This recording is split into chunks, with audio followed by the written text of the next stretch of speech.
Lại lại sang biết lời phần là con gái chưa một lời hứa hát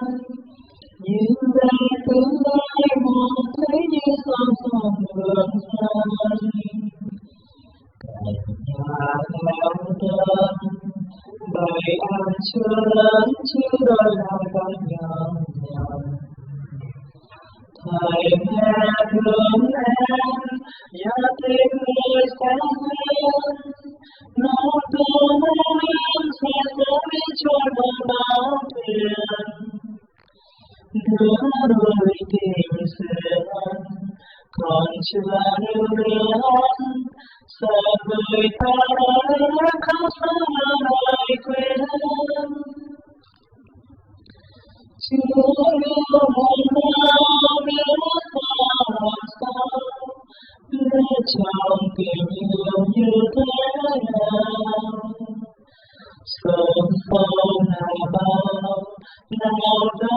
được bao là người ta ai biết có phải đâu qua bao thời gian sống trong bình an lỡ yêu người ta sẽ trái ngang nỗi sâu vì sao làm sao mà trông chưa đỡ bán biết đi nào đâu chăng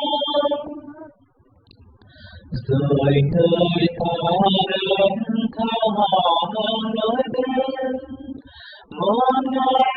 sẽ ở bên người bạn bỏ lại sau lưng